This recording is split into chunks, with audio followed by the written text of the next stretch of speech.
Hello, welcome to Sound Bites. I'm your host, Holly Whitfield from the Daily Memphian. I am here with Eric Vernon, owner of The Barbecue Shop, Memphis legend. Both Eric and the shop, I would say. Welcome. How are you guys doing today? Good, good. Today we're going to get into Eric's story, how things at the barbecue shop are going. We're going to talk some shop. We're going to drop some hot takes on the Memphis food scene like we like to do. This is Sound Bites. It's the Daily Memphian's weekly dining podcast. It's a part of our free podcast series at the Daily Memphian. Make sure you're not missing out on any old episodes of Sound Bites. We'd have some really great folks on in the last year and beyond. You can subscribe on Apple Podcasts, their little purple app, or Spotify. You can find us there. Plus, you can hear new episodes of Sound Bites on WYXR Radio Thursdays at 11. If you are listening now on WYXR, up next you can hear the Daily Memphian CEO Eric Barnes talk to arts and culture people in Memphis on the Sidebar podcast. But let's get where we're going with Eric and the barbecue shop. Thank you again for being here. No problem. Glad to be here. I know you've told it 100 times, but I love the sort of fireside chat version of how you and your family came to own the barbecue shop. So right now we are at 38 years of being the barbecue shop, but that's not including our time with Brady and Liv's. Mm-hmm. And Brady and Liv's is actually where we come from. Yeah. And technically, my father had a restaurant even before Brady and Liv's. Oh, really? I didn't know that. So it was Frank's Restaurant. It was in the Broad Avenue area. Nice. Yes. Was it barbecue? No. What did Frank's have? It was just a diner that served great breakfast and, meat and threes and different kind of things like that. And Broad Avenue was kind of probably on the decline. And many years later, it's back. Glad to see it. But very small child being there in that restaurant. And then we used to go to Brady's on Fridays. Mm-hmm. And Brady and Liv's was a legend. And it had probably 3 crowds that went to Brady and Liv's. Okay. It's in South Memphis. It's near Lauderdale in the South Parkway. So you had the neighborhood. Mm-hmm. The second crowd that showed up at Brady and Liv's were all the judges and the policemen. Okay. So they would drive from downtown and come to Brady's. And it looked like probably Brady's had like a police car surrounded the building, but they were really near eating. So a lot of policemen would come through the door back in the day and judges and different things. But the third crowd is the Stacks crowd. The Stacks crowd. I got a chance to Central Station. Yes. They bring in the DJs. Yes. From all around. And that's these days. The Central Station's doing that. Yeah. And I've seen everybody from Mary Hawthorne to the Black Keys DJ in there, Prince Paul, who did Tribe Called Quest and De La Soul. But one night, Carla Thomas wanted to come through. Mm-hmm. And my goodness, everybody was waiting to talk to her. And I finally got to talk to her at 4:30 in the morning. That's how long I waited because, the set's in at 1 or 2. Okay. And I said, hey, do you know what the barbecue shop is? And she said, yes, I do. And I said, did you know we were Brady and Liv's? And she goes, oh my God. She goes, Brady used to cut up those ribs for me and my dad. And we used to go by there and he'd have those rib plates ready. So a lot of the Stacks, community ate there. Willie Mitchell ate there. Boo Mitchell will tell you that. Willie Mitchell was the person that told the Beatles when they came here in 1963, which is documented by the commercial pill. Yeah. He said, hey, you need to go down there. And they went down there and bought every rib that Brady had during that Royal tour. Isaac Hayes and even Mavis Staples would come to the barbecue shop because they were longtime people who ate at Brady and Liv's. So those were kind of the 3 crowds that ate at Brady's. Mr. Brady was getting older, and I think Mr. Brady was fond of my father because I don't think Mr. Brady was a people person. He was a restaurant person. Okay. And he could handle his crowd. But as far as being a people person, I think he had to like you to kind of have those relationships. And him and my dad bonded. I remember one day I was on my dad's knee and he said, listen, I've had a restaurant before. I worked for UPS. If you ever decide that you won't want to do this no more, I would love to do this. And I remember we went back in a few times, and a few months later, Mr. Brady said, I want to talk to you. And so we did. And think about it, Mr. Brady, who was a railroad cook, by the way, saved his money, bought that building. That's wild. Yes. And you think about a black man being able to buy his building. He had a house on top and a diner on the bottom, right? He had a definitive love for pasta and barbecue. So he's the one that created barbecue spaghetti. Yes. And so he figured out how to cook the base on the pit and to combine it with the noodles. But I remember when we went up there and we finally got to go upstairs. As a kid, I was amazed because I just wanted to see what was up there. Oh, yeah, because it's like I was like, there's a house secret. on top. And so it was like we were in New York. And I go upstairs and we get in the house and he goes in his cabinet and he pulls out the biggest white Bible I've ever seen. And he gives it to my father and he says, if you don't have this, you won't have this business. And just even as a kid, I was taken back that he brought that Bible out. It was like, you're going to need it to run a business. And so we still have that Bible at home to this day. And you're not wrong. Yeah. Any restaurateur knows that you're going to have to be strong or you're going to have some type of faith some or type of God wisdom on your side because the restaurant business, when you come in, we make it look good. Yeah. Especially if you've been around and you got, because let's be clear, the supporting staff that I have is unimaginable. I mean, right now, even we have had so many people, even managers who come back and help out. So as people who've grown up in the shop, you're getting to see all these faces that you've seen throughout time. They know how we do things. They know how the shop is supposed to run. And I can't be more thankful for that because people go, oh, Eric's the man or this and that. But let me be clear. I have a lot of help. And I am thankful that those people always return to the shop at some point to help out. Cannot be more blessed. And I recently found out about Brady and Lil's. Some friends of mine were at the Barbecue Hall of Fame in Kansas City, which now I got to go back and visit Kansas City again. I know, me too.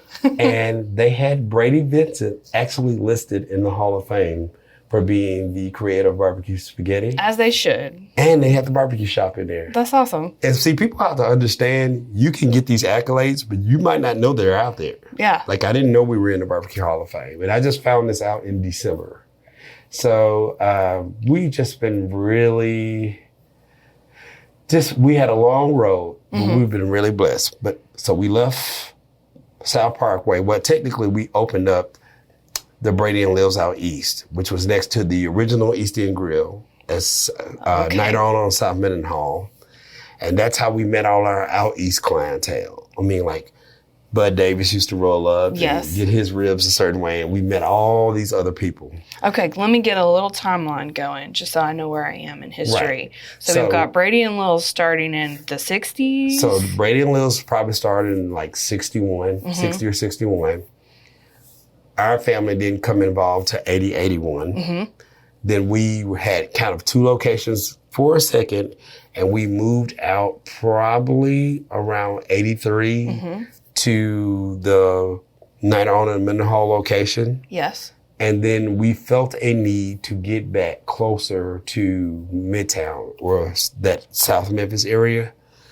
And that's when, in November 87, of course, it took time to move and do things. And, as it always does. and you know what? Just even like when we moved over on Madison, you know, we had someone call and verify with Mr. Wright. Mr. Wright was the guy who owns the building.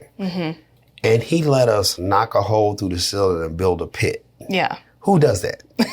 People in Memphis. You know, and so people in Memphis do we were that. just, when I tell you we had so much help along the way, I just cannot, I could go on and on.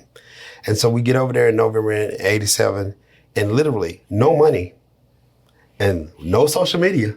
Oh, no. So, I mean, literally when I tell you I can see the families that constantly brought in people every week and brought in their friends, the Foxes, the Cooks, the Cannons. I could just name a bunch of family names that just brought people in. Literally had just walking them through the door. And they would come every week. And that's how we stayed in business. That consistency. I mean, you could come in there sometimes and want to be anyone in there. And then we made it. We just stuck around. And Lord knows we made plenty of mistakes in the beginning. And the people forgave us. And we got better. But I find that consistency, if you do that in Memphis, in my experience here, people will forgive you, as you say, if you take a wrong step or they don't have a great day one day when they come in. But if you have consistency over time, I feel like that's one of the most important factors of success from my point of view. But so the barbecue shop itself, do you know much about what that space was before y'all moved in? Absolutely. In 87? Because it's such a cool space. So I did a photo shoot in there once when I worked at Commercial Appeal and did magazines, because I was like, I need these. We were doing like a shot with comedians. I was like, I'm imagining them like in the bar, they're eating ribs, they're getting messy because they were like improv guys. And it was a cool spot. It's a neat spot. It's a neat spot. So it's been several bars. Right before we moved in, it was the Black Eyed Peas, which was a famous like meet and three kind of place. But Bob Walker and his brother had a bar called Walker's on Madison. And they were big around town. I see one of them at Bosco's. They go to hear George Cobb sing on Sundays at Bosco's. In between there, it is rumored that the police played at one of those bars when it was transitioning in like 81. That's a great Memphis rumor. But the big deal is it was the Procope next door to George's. And when you couldn't handle George's, the Procope was kind of, I guess, where straight and gay people went. And Sid Slevich played there. And the reason I know about the Slevich part is for years I've heard the Procope. Didn't know how to spell it, didn't know anything. And someone is cleaning out their uncle's office and said, hey, I found this poster with your address on it. Would you like me to send it to you? I didn't even know Sid Slevich was on there at the time. And I go, please, I can't find the Procope anywhere. I would love to have some type of documentation. It's a big poster. I have it framed on the other side of the down room. And I get it and I see all that. And it's just amazing. I got to check that out. Yeah, because it's just history forgotten. Yes. And Sid Slevich is Memphis royalty. His son is amazing. Great performer, can sing. I love how much music is woven through your stories. Like the food and music is almost inseparable. Well, and the thing about it, I love music. Anybody that knows me knows that music drives me. I mean, I love to see live performances. I love to go travel for music. And so you're right. It's funny that constant has been going on. Another fun fact about the barbecue shop is, the booths are pews, right? Yes. And so if you ever go to church and they talk about things being anointed, I can't tell you the things that people have told me. Like, I have cancer, or I'm going through this, or I'm going through that. And they pull us on the other side. You can ask my staff, it's nothing to see someone in the other room crying and talking to us. And they just come in and share. And it's always been like that. And the back of the bar is a Catholic confessional, cut in half. Now, whose idea was it to put a Catholic confessional in a bar? That is hilarious to me. Has that been there? That's been there. Oh, now, nice. We're not a full bar. We just serve beer. But for the amount of bars that have been there, if you put a Catholic confessional in there, boy, somebody was laughing. Yes. You know what I mean? And so that's a little bit of thing about the barbecue shop. And, that's great. And they would tell us, and they go, all right, now I got to go home and tell my family. My mind would be blown that they share with us first. But that's the thing. Yeah, I think the experience that people have with the food and everything you're describing is unique, that it does. People want to share it. People want to say, I mean, we talk about barbecue spaghetti or we talk about our ribs and stuff all day long, but when people come from out of town or people have their friends come in to visit, they're like, barbecue spaghetti, what? People go crazy. Okay, so I was watching the video that y'all went viral with last year. Is it last year? It's been a little over a year. A little over a year. It's a YouTube channel called Jolly. And it's two British men named Josh and Ollie, and they're Jolly. And they traveled, they had an American food tour. And I feel like your video, and I say you because you play an important role in this video, it really introduced a lot of people to Memphis barbecue, Memphis ribs. So there's these British guys trying barbecue for the first time. And just tell me about that experience. Because you see these videos and you're like, how much of this was staged? How much of this was real? Like, what was the whole experience around it? The stage for us today. Okay, tell us the video, and then it was the most new, unique experience I had for filming. Period. Yeah. And there are things that they don't even know. So, like, you know, when you film, first of all, the first show we were ever on was the Bobby Flay show out the gate. No one gets Bobby Flay first, but for some reason we did. We've done Food Paradise. We won the #1 ribs in America on the top 5 restaurants on the Food Network. Andrew Zimmerman, we just had a good run. Yes. And I get this call. Shannon Little calls me. She's my social media person who does a wonderful job. And she tells me about these guys who want to come in. And I'm just like, okay. She says, well, they're YouTube. Now, this is the thing you have to know about me. If you're a guy in a truck and you're starting out, I will interview with you. I care not about status. Right.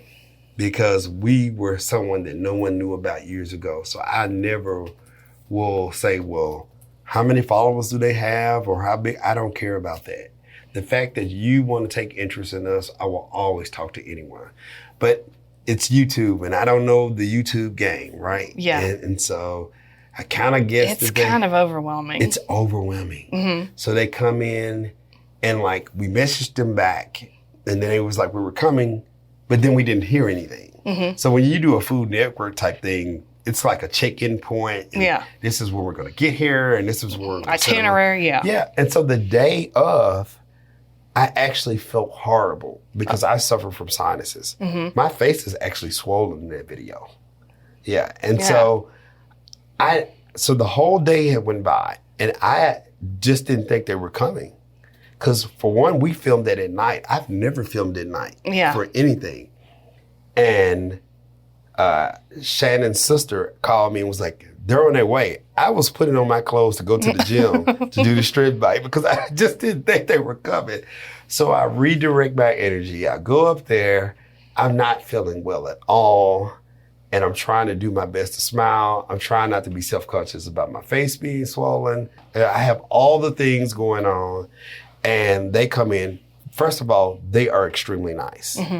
They're nice on camera and they are nice off camera. We love to see it. Yep. And they treat their crew the same way, whether the bike is on or not. Because I've seen a lot of things in my day. And they're great people. And they come in and they when I like see their personalities and their energy, it helps me to relax. Well, in the meantime, there's a coworker and one of my former managers, we had a discussion about something we weren't going to do. And normally that's the end of something. So something was escalating and I am filming and I could pick up that there's something going on the side behind the bar. There's some restaurant stuff happening. Yeah. And so I tell them I'll be right back. I go like, what are we doing? Because that's not normally how we do things.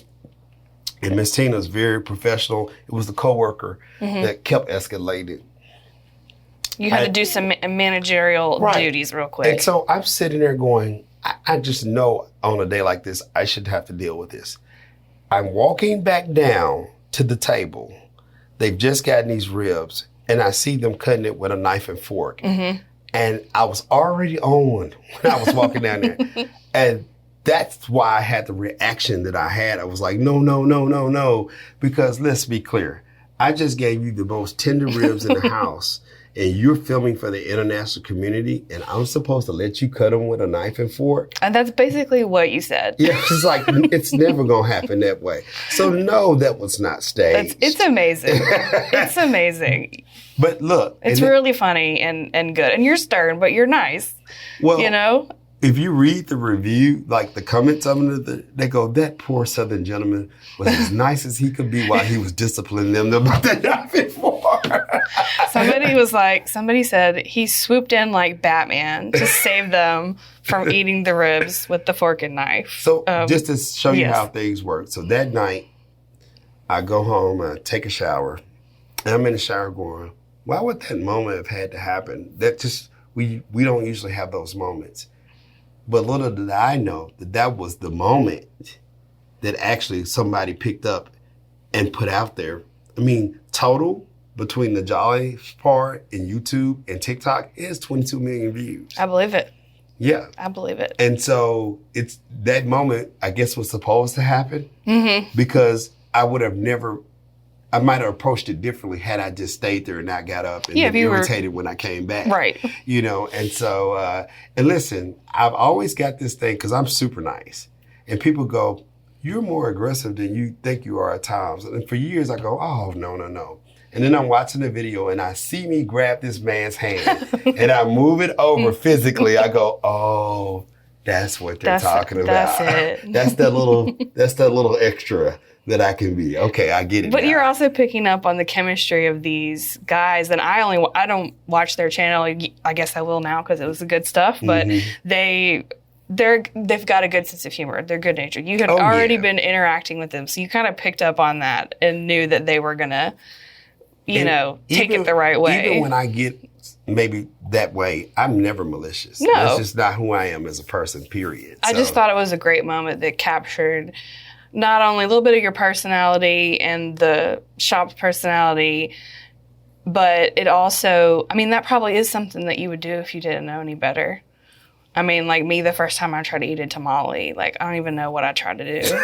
I don't even know. I think I ate some paper, honestly, when I was a kid, somebody gave me this tamale, So, of course you're going to do that. Well, traditionally, barbecue is still kind of a finger food. Yeah. You take your hands, you pull it apart, you eat it.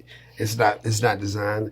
And, British people are very formal. Mm-hmm. The knife and fork is their way. Well, I love the way that they were describing the meat as well. I mentioned before we started recording, I've been on a great British baking show binge, which I've never watched the show before, and I don't like reality TV. But this is not really reality TV. It's great. But the way that they were describing the dishes in this Jolly Barbecue Shop Memphis video, this elegant glaze. And it is an elegant glaze, but it's just funny the way that they describe it differently. It reminded me of the way they were always talking about their perfect crisp puff crusts on the bake-off. And I'm like, yeah, this is all art. It's all just art. And I love that about it. And I want to be clear. I couldn't have paid actors thousands of dollars to describe better than what the Jollies described about my food. And we never discussed what they were going to say. That was their natural reaction. Yeah. It just was a great moment all in all, period. Well, you talked about how you guys are always on the list locally, nationally, and beyond. What are some other those memorable moments of publicity you've gotten? Well, going back to the Jollies, we've always gotten international people. And with the Jollies, it went from, 4 to 6 people a month from another country to 4 to 10 people a week from another country. Right. So I am gunning for the most international known barbecue place in Memphis. There you go. I'll let Rendezvous have the most national known in Corky's, but I am gunning for that moment. Our most recent moment of publicity, we were in the new Black Keys video. Yeah. They came and had a pop-up show in Memphis and filmed at Hernando's Hideaway. And what'd they do at Barbecue Shop? So I met an amazing guy that worked for them.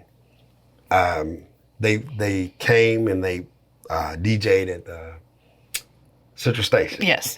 And Chad, who runs Central Station, saw me about to go home, and he says, "What you about to do, Vernon?" Because sometimes people call me Vernon. I go, I'm going home. He goes, "Nope, walk with me." Nope.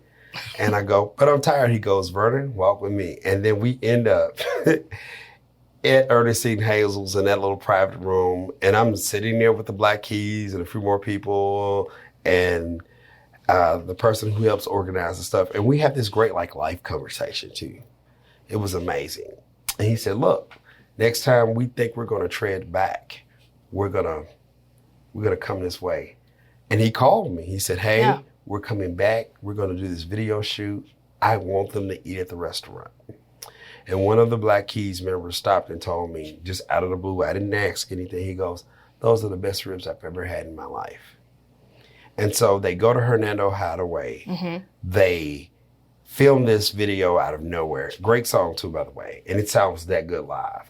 Like what you see in the video, they were playing it live. People were waiting in line. Like, I don't know, word got out. And then it stormed outside yes, too. and people were waiting. And then they go to the Big S Grill. Mm-hmm. And now, let me be clear. My mother is from South Memphis and my dad is from Orange Mound. And I still didn't know when the GPS told me to make the left and not the right towards Stacks. I was like, oh, we're in new territory. Yeah, and I go the Big down, S. I'm going down and then there's a railroad track and I make a right. And in between some houses, there's the Big S Grill. I was like, boy, we're about to have a new experience. Did you hear me? And they go in the Big S Grill. And when you see the visuals in the Big S Grill, they couldn't have built a video set more vintage. You couldn't have thought it up to look like that place. And we are saying S, like the letter S, the Big S Grill, just to be clear. At one point, there was no more than 40 people in here. Yeah. It was such an amazing night. They're spinning their records. You got the neighborhood people who always come to the Big S Grill. You've got a few of us that were lucky enough to know about what was going on. And it was such and the lady who owns the Big S Grill, she is amazing. And it was such a magical night, that whole thing through and through. And I was just so lucky that we could be a part of it, period. And then, so a few days later, I'm talking to Chad and I go, hey man, what is the connection between the Black Keys and Memphis? Why did they come here to do that video? That's my question. And he goes, there's no connection. I go, what are you talking about? And they go, Chad goes, remember when they came to Memphis the last time and you walked over? They go, they love Memphis. They love the people they met. They love how we vibe. They love how we do things. They love our food. They just actually fell in love with Memphis. And so they love Nashville to film this video in Memphis. Just on the vibe. And then they not only love Memphis, but they reconnected with all those people that they had met when the they first came time. back Yeah. around. Beautiful people. I used to hear so many stories like this when I worked at Memphis Tourism, so it's really nice to hear a new one. Yep. Beautiful. It's really nice. Beautiful people.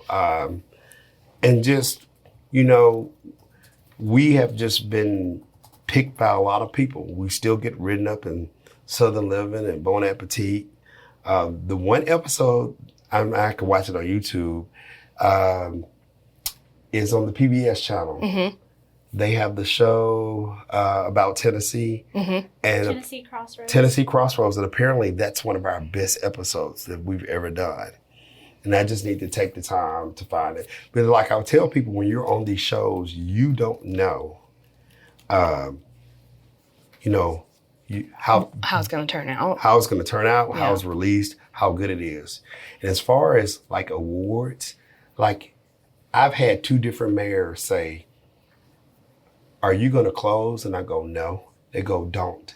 Mm-hmm. We can literally chart how many people come to Memphis just to eat at the barbecue shop. I had 2 different mayors tell me that. And that's amazing to me. Mm-hmm. That's amazing to be a part of the Memphis narrative. Right. We are part of the fabric that makes this city what it is. Going back to Brady Lills and Stacks and all that. And it just warms my heart. Thank you so much for being with us today, Eric. That's all the time we have right now, but we do have a lot more to talk about, including some crazy rumors that have been going around about the barbecue shop. So we're going to take this to part 2. This is going to be another 2-parter episode. So listeners, be sure you subscribe to Sound Bites for free wherever you listen to your podcasts, and make sure you get that part 2 with Eric, because I know we're going to get into some good stuff. See y'all soon.